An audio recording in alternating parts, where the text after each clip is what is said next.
আসসালামু আলাইকুম প্রিয় শিক্ষার্থীরা, কেমন আছো সবাই? নিশ্চয় ভালো আছো। তোমাদের দোয়ায় আল্লাহর মেহেরবানিতে আমিও ভালো আছি। তো আমি আজিমা ফেরদৌস তোমাদের অর্থনীতি প্রথম পত্র পড়াই। আজকেও প্রতিদিনের মতো আমি অর্থনীতি প্রথম পত্রই পড়াবো। তো আমরা গত ক্লাসে অর্থনীতি প্রথম পত্রের তৃতীয় অধ্যায় শেষ করে দিয়েছিলাম। আজকে আমরা শুরু করবো অর্থনীতি প্রথম পত্রের চতুর্থ অধ্যায়। আমাদের চতুর্থ অধ্যায়ের নাম হচ্ছে বাজার। খুবই পরিচিত একটা নাম আমাদের সবার কাছে, বাজার। তো আমরা যখন আমাদের চতুর্থ অধ্যায় পড়াটা শুরু করবো তখন আমরা প্রথমে জানবো যে বাজার কি। তো তোমরা নিশ্চয়ই ভাবছো যে বাজার কি, যেটা আমরা সবাই জানি, এটা নতুন করে পড়ার কিছু না। হ্যাঁ, আমরা সবাই চিনি বাজার কি আমরা সবাই জানি, কিন্তু জিনিসটা আমরা ঠিক যেভাবে জানি অর্থনীতি ঠিক সেভাবে বলে না। আমরা আবার নতুন করে জানবো যে অর্থনীতি বাজার বলতে কি বুঝে।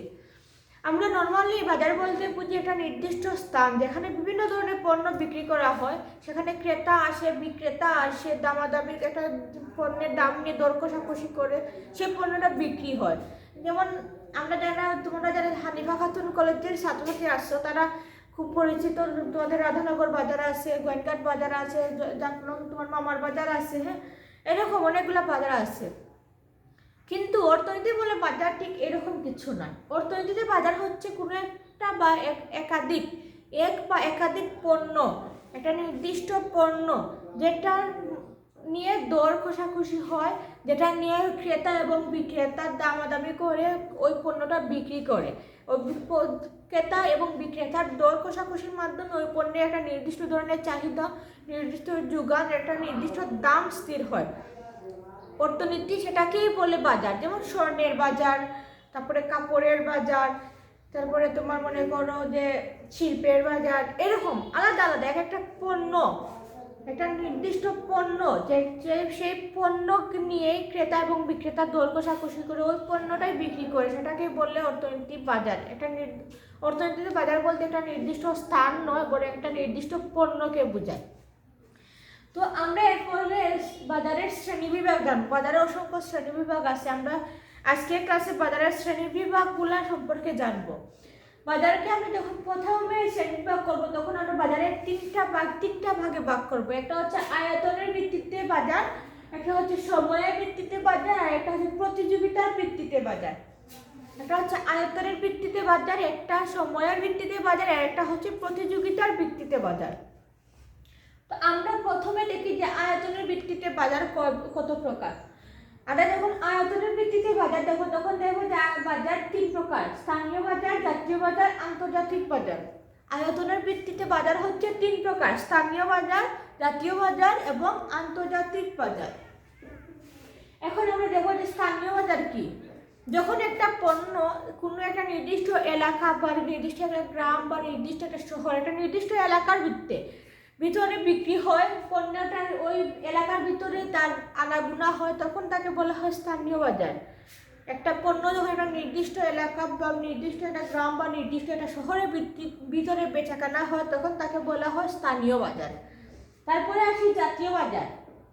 যখন ওই পণ্যটা একটা নির্দিষ্ট এলাকা বা নির্দিষ্ট একটা গ্রাম ছাড়িয়ে একটা দেশের ভিতরে, দেশের সর্বত্র বিক্রি হয়, দেশের সর্বত্র আনাগোনা করা হয় একটা পণ্য নিয়ে, তখন তাকে বলা হয় জাতীয় বাজার। অর্থাৎ একটা পণ্য যখন একটা দেশের ভিতরে যে কোনো জায়গায় যেতে পারে, যে কোনো জায়গায় সেটা ক্রয় বিক্রয় হতে পারে, তখন তাকে বলা হয় জাতীয় বাজার। তারপর আমাদের 3 নম্বর বাজার হচ্ছে আন্তর্জাতিক বাজার। যখন কোনো একটা পণ্য একটা দেশের সীমানা ছাড়িয়ে বিশ্বের অন্যান্য দেশেও বিক্রি করা হয়, বিশ্বের অন্যান্য দেশে সেটা দেশ হতে আমদানি করা হয়, অন্য দেশে রপ্তানি করা হয়, তখন তাকে বলা হয় আন্তর্জাতিক বাজার।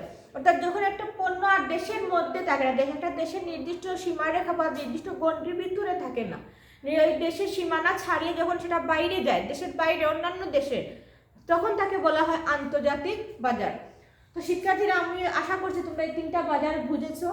এরপরে আমরা দেখব সময়ের ভিত্তিতে বাজার।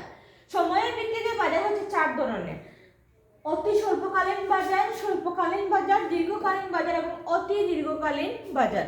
সময়ের ভিত্তিতে বাজার হচ্ছে 4 ধরনের: অতি স্বল্পকালীন বাজার, স্বল্পকালীন বাজার, দীর্ঘকালীন বাজার এবং অতি দীর্ঘকালীন বাজার। তো প্রথমে দেখি যে অতি স্বল্পকালীন বাজার কি। যে বাজারটা অতি স্বল্পকালের মধ্যে সংগঠিত হয়ে যায়, খুব অল্প টাইমের মধ্যে, স্বল্প সময়ের মধ্যে, তখন তাকে বলা হয় স্বল্পকালীন বাজার, অতি স্বল্পকালীন বাজার। যেটা খুব সীমিত সময়ের ভিতরে, অল্প সময়ের ভিতরে সংগঠিত হয়ে থাকে, সেটা হচ্ছে অতি স্বল্পকালীন বাজার। তারপরে হচ্ছে স্বল্পকালীন বাজার। যখন কোনো একটা পণ্যের চাহিদার উপর নির্ভর করে তার যোগানটা নির্ধারণ করা যায় বা চাহিদার উপর নির্ভর করে তার যোগান পরিবর্তন করা যায়, তখন তাকে বলা হয় স্বল্পকালীন বাজার। আমরা সবাই জানি যে প্রতিটা পণ্যের যোগান নির্ভর করে তার চাহিদার উপরে, এবং প্রত্যেকটা উৎপাদনকারী প্রতিষ্ঠান ক্রেতার চাহিদার উপর নির্ভর করে পণ্য উৎপাদন করে থাকে, পণ্যের যোগান দিয়ে থাকে। তো যখন আমরা যে নির্দিষ্ট সময়ের ভিতরে ক্রেতার চাহিদার উপর ভিত্তি করে যোগান নির্ধারণ করতে পারে, তখন ওই সময়টাকে বলা হয় স্বল্পকাল। তারপরে আসে দীর্ঘকাল। দীর্ঘকাল বলতে একটা নির্দিষ্ট মেয়াদ বোঝায়, যেমন 6 মাস হতে পারে, 1 বছর হতে পারে, 2 বছর হতে পারে, মানে এটা নির্দিষ্ট সময়, একটা নির্দিষ্ট সময়কাল, একটা নির্দিষ্ট মেয়াদ, সেই মেয়াদকে বলা হয় দীর্ঘকাল। মানে এখন দীর্ঘকাল হচ্ছে ধরো 6 মাস বা 1 বছর, 2 বছর, 1.5 বছর বা এরকম একটা নির্দিষ্ট মেয়াদ। ওই নির্দিষ্ট মেয়াদের ভিতরে যখন একটা পণ্যের বেচাকেনা সংগঠিত হয়ে থাকে, তখন তাকে বলা হয় দীর্ঘকাল। এরপরে একেবারে শেষ কনসেপ্ট যেটা, সেটা হচ্ছে অতি দীর্ঘকাল। অতি দীর্ঘকাল বলতে ওই সময়টাকে বোঝায় যখন আমরা পুরাতন বা সনাতন পদ্ধতিটা ছেড়ে নতুন একটা পদ্ধতি গ্রহণ করতে পারি। এখন আমরা জানি যে যুগে যুগে সব কিছুই পরিবর্তনশীল, সময়ের সাথে সাথে সব কিছু পরিবর্তিত হয়। যেমন আমরা যখন ছোটো ছিলাম তখন দেখতাম যে লাঙল দিয়ে হাল চাষ করা হয়, কিন্তু আমরা ধীরে ধীরে যখন বড় হলাম তখন এখন দেখছি কি যে ট্রাক্টর দিয়ে হাল চাষ করা হয়, দেখতে পাচ্ছি। তো এখন আমাদের ভবিষ্যৎ প্রজন্ম হয়তো অন্য কিছু দেখবে যেটা আমরা কল্পনা করতে পারছি না, তারা দেখবে, তারা ওটা তৈরি করবে। এরকম মানে এখন ওই যে লাঙল থেকে আমরা ট্রাক্টরে আসতে আমাদের অনেক সময় লেগেছে, এটা কিন্তু 2-1 দিনে শেষ হয়ে যায়নি, 2-1 দিন বা 2-1 বছরে হয়ে যায়নি, অনেকগুলা বছরের ব্যাপার সেখানে। তো এইরকম অতি দীর্ঘকাল হচ্ছে এইরকম একটা সময় যখন আমরা সনাতন পদ্ধতি ছেড়ে বা পুরাতন আমাদের যে উৎপাদন পদ্ধতি, সেই পদ্ধতিটা ছেড়ে আমরা নতুন একটা উৎপাদন পদ্ধতিতে মানে পরিবর্তন করতে পারি, উৎপাদন পদ্ধতিটা পরিবর্তিত হতে পারে, তখন তাকে বলা হয় অতি দীর্ঘকাল। তারপরে আমাদের শেষ যে বাজার হচ্ছে সেটা হচ্ছে প্রতিযোগিতার ভিত্তিতে বাজার।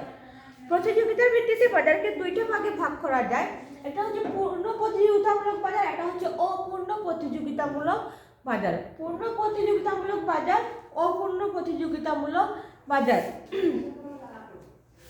পূর্ণ প্রতিযোগিতামূলক বাজার বলতে এমন একটা বাজারকে বোঝায় যেখানে অসংখ্য ক্রেতা, অসংখ্য বিক্রেতা, একটা পণ্যকে ঘিরে অসংখ্য ক্রেতা এবং অসংখ্য বিক্রেতার উপস্থিতি থাকে, এবং এই যে অসংখ্য ক্রেতা এবং অসংখ্য বিক্রেতার মধ্যে দর কষাকষি করে একটা নির্দিষ্ট দামে একটা পণ্য বিক্রি করা হয়, তখন তাকে বলা হয় পূর্ণ প্রতিযোগিতামূলক বাজার। যেহেতু সেই বাজারে অসংখ্য ক্রেতা এবং অসংখ্য বিক্রেতা থাকে, সে কারণে ওই বাজারে পণ্যের দামটা থাকে স্থির, একটা নির্দিষ্ট দাম। ওই নির্দিষ্ট দাম থেকে কখনো পণ্যটার কি হতে পারে, দাম পরিবর্তন হবে না, এটা নির্দিষ্ট দাম থাকবে, ওই নির্দিষ্ট দামেই পণ্যটা বিক্রি হবে, যতটুকুই বিক্রি হোক তার নির্দিষ্ট দামে বিক্রি হবে, কারণ সেখানে ক্রেতারও অভাব নেই, বিক্রেতারও অভাব নেই। যদি কোনো বিক্রেতা সেই পণ্যের দাম পরিবর্তন করতে চায়, তখন ক্রেতা সেটা কিনতে চাইবে না, কারণ সেখানে অসংখ্য বিক্রেতা আছে, সে চাইলে ওই একই দামে অন্য কোনো বিক্রেতার কাছ থেকে পণ্যটা কিনে নিতে পারে। সেজন্য সেখানে দাম পরিবর্তনের বা দাম বাড়িয়ে অতিরিক্ত মুনাফা অর্জনের কোনো চান্স নাই। তারপরে আসি অপূর্ণ প্রতিযোগিতামূলক বাজার। এখন তোমরা নিশ্চয়ই নাম শুনেই বুঝতে পারছো যে পূর্ণ প্রতিযোগিতামূলক বাজারের ঠিক উল্টা যেটা, সেটাই হচ্ছে অপূর্ণ প্রতিযোগিতামূলক বাজার। অপূর্ণ প্রতিযোগিতামূলক বাজার হচ্ছে এমন একটা বাজার যেখানে অসম প্রতিযোগিতা, মানে সেখানে কখনো ক্রেতার সংখ্যা কম হতে পারে, কখনো বিক্রেতার সংখ্যা কম হতে পারে, মানে কোনো নির্দিষ্ট নাই, সেখানে নির্ধারিত কিছু নাই, সেটাই হচ্ছে অপূর্ণ প্রতিযোগিতামূলক বাজার বা অসম প্রতিযোগিতামূলক বাজার, যেখানে প্রতিযোগিতার কোনো সমতা নাই, মানে কোনো নির্ধারণ করা কিছু নাই, সেখানে দাম পরিবর্তিত হতে পারে, একাধিক দাম হতে পারে, একাধিক পণ্য হতে পারে, মানে এটাই হচ্ছে অপূর্ণ প্রতিযোগিতামূলক বাজার। এখন এই অপূর্ণ প্রতিযোগিতামূলক বাজারের আবার অনেকগুলো শ্রেণী বিভাগ আছে, সেগুলো আমরা আগামী ক্লাসে আলোচনা করব। ততদিন পর্যন্ত তোমরা ভালো থাকো, সুস্থ থাকো, নিরাপদে থাকো। আল্লাহ হাফিজ।